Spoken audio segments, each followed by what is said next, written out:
तसे संतती निर्माण होत असते. म्हणून एखादा बीजावर तुकाराम महाराजांनी जास्त भर दिला.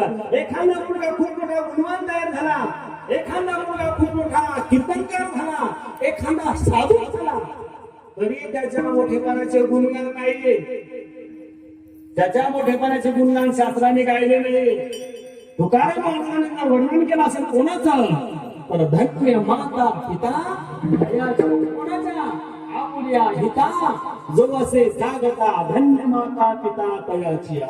एखादा मुलगा चांगला निघाला, कीर्तनकार झाला, आमच्या अपार महाराजासारखा सुंदर पखवाजा झाला, आमच्या गायक मंडळीसारखा जर गायक झाला, तर तुकाराम महाराजांना हे किती चांगला बघत नवल नाही, यांच्याशिवाय काही घेतलेलं नाही.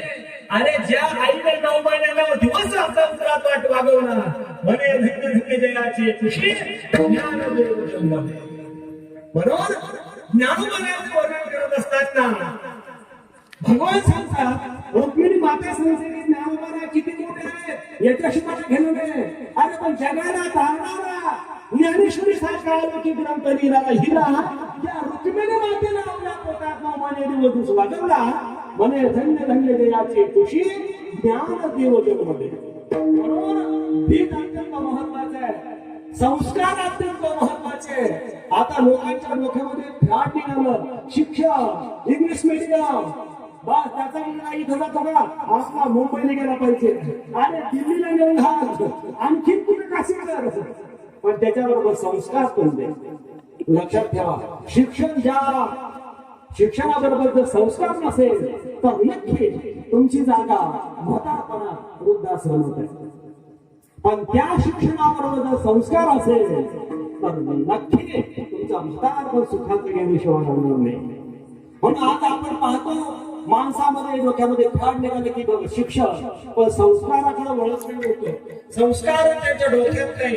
म्हणून तुम्ही जर आता या वयामध्ये संस्कार दिले, म्हणून आमची ही सगळी संस्थेतली बालगोपाळ आहे, ते नाही डॉक्टर होणार, नाही इंजिनियर होणार, इंजिनियर होतील सांगता येत नाही, डॉक्टर होतील सांगता येत नाही, ते मास्टर होतील हे सांगता येत नाही, पण ते नक्की आई आपल्या आई बापाला वृद्धाश्रमात पाठवणार नाही. ते काळ्या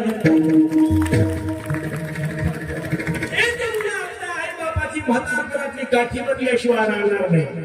का हे ज्ञानोबाच्या विचाराचं बीज त्यांच्या डोक्यामध्ये घातलेलं आहे, ते संस्कार त्यांच्यामध्ये आहे. लक्षात ठेवा, म्हणून संस्कार अत्यंत महत्वाचे. आणि त्या संस्काराकरता आपणही सुसंस्कारिक असलं पाहिजे, तरच बिनच नाही तर मग मात्र पैकी कुठून येणार आहे, नाही येणार आहे. म्हणून एक लक्षात घ्या, बीज किती महत्वाचं आहे. आमच्या मुलांना माहित आहे, आळंदीमध्ये एक 9 वर्षाचा मुलगा आहे. किती वर्षाचा? 9 वर्षाचा मुलगा. आणि 9 वर्षाच्या मुलानं 9052 वेळा पाठ केला. आणि संपूर्ण ज्ञानेश्वरी ग्रंथ त्याचा मुखोद्गत आहे. अगदी 4थीच्या विद्यार्थ्याचा विचार करा. जेव्हा मीडियामध्ये त्याची मुलाखत घेण्याकरता गेले की अरे बाळा तू एवढा मोठा ज्ञानेश्वरी ग्रंथ कसा पाठ केला, त्यावेळेला तेव्हा सांगू लागला की मी ज्या टायमाला माझ्या आईच्या पोटामध्ये होतो माझ्या आईला ज्ञानेश्वरीचे 108 पारायण केले. विचार करा, आता ज्या माता लावल्या तरी ते मालिकाच पाहत असतील.